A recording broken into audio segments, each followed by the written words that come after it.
Hello friends, જય સિયારામ. બધાને સ્વાગત છે ફરી એક મસ્ત મજાના નવા વ્લોગ. આપણે ડુંગળીમાંથી ઊભા ચાલુ કર્યો છે.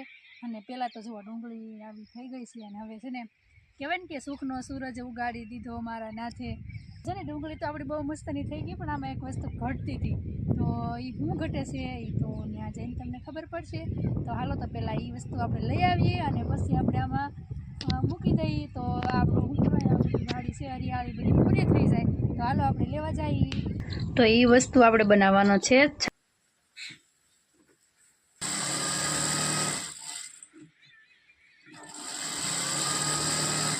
તો હાલો ફ્રેન્ડ્સ, આપણે છે ને સાડિયા દેવને બનાવવા માટે બધી સામગ્રી લઈ લીધી છે. જીરા લઈ લીધા અને જો લાકડી લઈ લીધી આપણે. અને પછી આપણે એના પહેરવા માટેના કપડાં જૂના પડ્યા હોય ને વધારાના એ લઈ લીધા છે. માથું બનાવવા માટે લઈ લીધું. અને હવે આપણે માથું બનાવવા માટે થોડું કાપડ ઘટે છે લઈ આવીશું.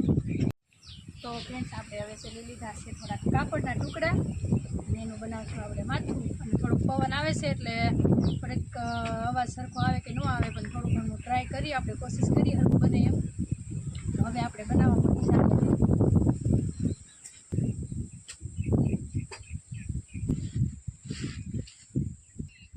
આપણે માથું બનાવી નાખ્યું છે. હવે આપણે બનાવશું એના હાથ.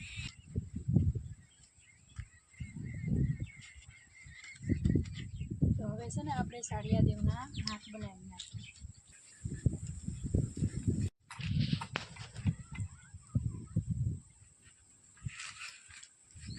સાડિયા દેવ છે ને ફ્રેન્ડ્સ સરખા નથી રહેતા, ઘડી કામ જાય ને ઘડી કામ જાય. તો હવે સાડિયા દેવના પગ પણ આપણે બનાવી દીધા છે. હવે આપણે એને શર્ટ પહેરાવવાનો છે ને, તો શર્ટ લેવા માટેની એક વસ્તુ છે ઘટે છે, તો એ આપણે લઈ આવી, થોડીક લાકડી લઈ આવી.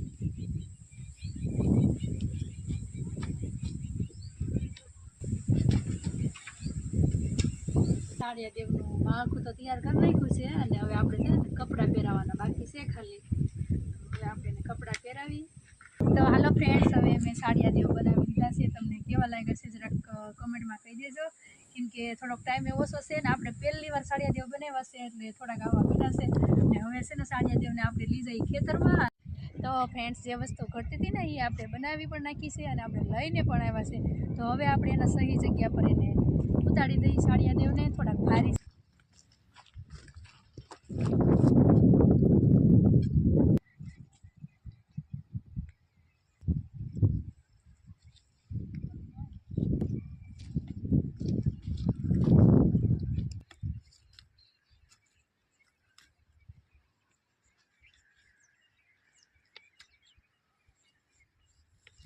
જ્યારે હું ચોથું ભણતી ને ત્યારે એક મારી કવિતા આવતી, તો એ કવિતા મને યાદ આવી જાય. તો એ કવિતા એ કંઈક એવી હતી કે મારા ખેતરમાં ઊભો એક છાળીયો રે લોલ, મારા ખેતરમાં ઊભો એક છાળીયો રે લોલ, કશું ખાતો નથી તો એ ઝાડીયો રે લોલ, મારા ખેતરમાં ઊભો એક સાડીયો રે લોલ.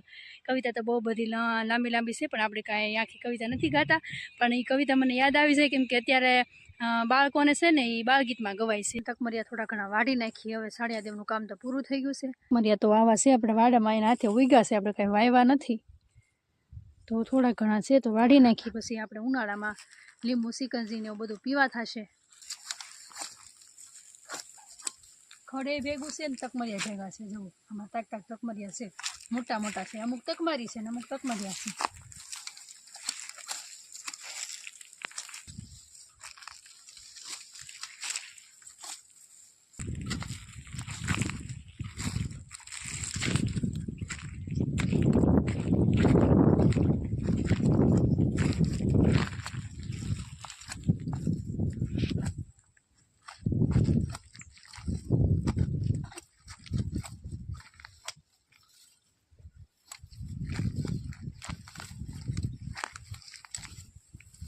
ફ્રેન્ડ્સ, આ વસ્તુ છે ને ઓર્ગેનિક છે. જો એની હાથે થાય અને ચોમાસામાં થાય અને એની હાથે થાય ને આ એકદમ ખાતર અને દવા વગરની વસ્તુ છે.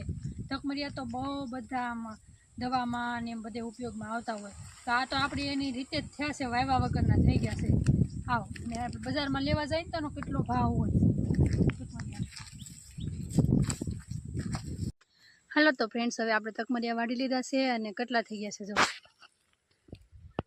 આપણે અહીંયા આવ્યા હોય ને તો આપણે એક કામ ન લેવાનું હોય. જો લીમડાના ફાડેલા હતા ને તો કેટલા ટાઈમથી પડ્યા હતા. તો હાલો ફ્રેન્ડ્સ, આપણે જો તકમરિયા એક પોટલું નાનું તો થઈ ગયું છે તો ઉપાડીને જઈએ હવે ઘરે. ફ્રેન્ડ્સ, અમારી વાડીમાં છે ને વાલોળ તો વાવેલી છે થોડી ઘણી, પણ વાલોળમાં મહી બહુ છે આ વખતે. જો આખા છોડવા ભર્યા છે. હવે તો તમને ખબર હોય ને કે આપણે મહી શેનાથી ભગાડાય એમ તો જરાક કમેન્ટમાં કહી દેજો ને. આવું કે પછી કરવાનો બરફ બનાવવું કે એવું કંઈક વિચાર આવે છે, પણ આટલો બધો બરફ છે તો કંઈ ઘડીકમાં ખૂટી નહીં રહે અને શરબત પીવા વાળું કોઈ ને શિયાળામાં કાંઈ પીવાય નહીં. એક કામ કરવાનું, ઢોકાવી નાખું ને ખેતરમાં નાખી દઉં. કેમ તો તમને બધાને ખબર જ છે, જોઈને ખબર પડી જાય કે આ કાંઈ બરફ તો છે નહીં, કેમ કે ચોખ્ખું ભૂલ દેખાય છે ઉરિયા ખાતરના ઢેફા થઈ ગયેલા હે.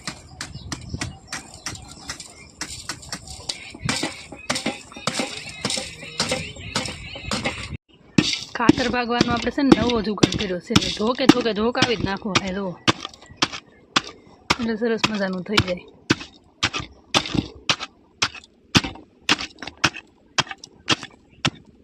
તો હાલો ફ્રેન્ડ્સ, આપણે વ્લોગને આપણે પૂરો કરીએ છીએ. આશા રાખું છું આજનો વ્લોગ તમને ગમ્યો હશે.